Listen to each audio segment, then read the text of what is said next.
Treinar em jejum e fazer cardio após o treino prejudica na perda de massa muscular? Ivan? Van Cax, uma mulher. Van. Van, eu tenho um viés importante para responder essa pergunta, porque eu faço isso. Treinar em jejum e fazer cardio depois do treino. Exatamente. É bom isso? Aí que tá. Você precisa estar adaptado. Para você treinar em jejum, a primeira coisa que você tem que pensar é que seu pré-treino tem que ser a última refeição da noite anterior. Por quê? Músculo funciona com glicogênio e o glicogênio você demora 4 horas para formar. Então você tem que ter uma boa refeição com carboidrato na noite anterior. Se você tiver isso, sucesso. Então você vai conseguir treinar bem. O amiguinho que zera carbo antes de dormir, não é bom treinar em jejum. Aí o desempenho dele cai. E vamos supor que ele consiga fazer, por exemplo... que aquele amiguinho gosta de fazer isso. Ficava passando mal na academia. Ah, que amiguinho danado. Mas perdeu 35 quilos em 4 meses. Jesus amado. Tinha reserva, hein? Tinha. Usou pra crescer a barba, foi isso. A barba, o mendigo continuou. Aí, o que acontece? Você precisa de um tempo para se adaptar, né? Mas você tem que sempre fazer a comparação. Quanto que é o seu, por exemplo, as suas melhores marcas em relação a peso, repetição, quando você está bem alimentado. Então você tem que ter como parâmetro, por exemplo, um treino que você faça à tarde no sábado.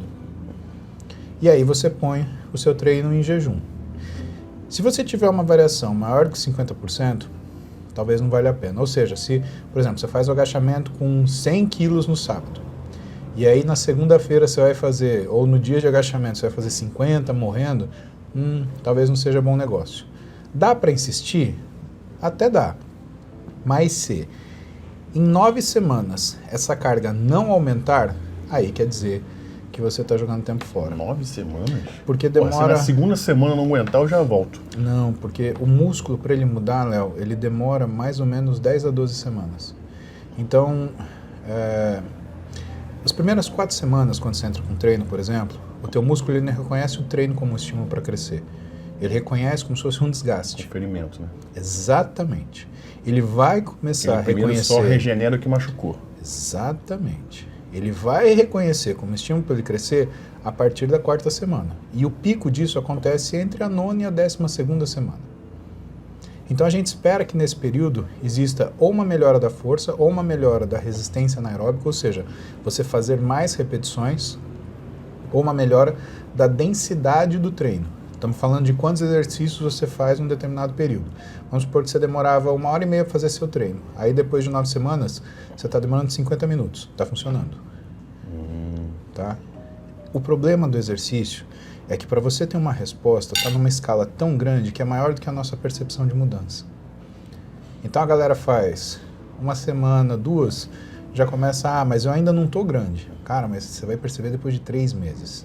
A conta é 3 meses. Por isso que também mudar o treino todo mês não vai te levar em lugar nenhum. É o mesmo treino. Você pega Dorian Yates, foi 6 vezes Mr. Olympia, o treino dele não mudou.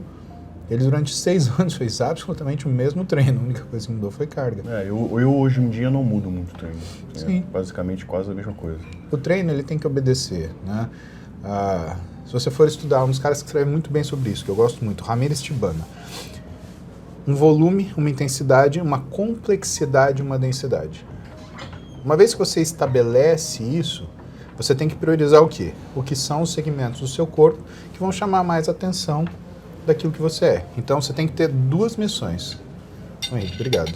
Obrigado, Henrique. Você tem que ter 2 missões para você saber o que é a prioridade do seu treino. O que para você é bom e que você pode transformar em ótimo, que vai mudar a sua silhueta, e o que para você é average, é mediano, só que se você não mexer vai ficar ruim. Exemplo, no meu físico, eu sabia que o meu peitoral era uma coisa legal. Então eu tenho que desenvolver uma técnica para ele ficar ótimo. Isso é uma coisa que ninguém tem igual, porque o desenho é um desenho mais raro. Só que eu não posso deixar minha panturrilha, que era uma coisa que eu tinha que não era boa, ficar pior, porque aí minha panturrilha mata o meu peitoral. Ah, mas o que está no meio? O que está no meio são os exercícios que você vai distribuir entre as suas prioridades, que é o seu melhor e o seu pior. Então você sempre tem que treinar o seu melhor para ele continuar sendo o seu melhor.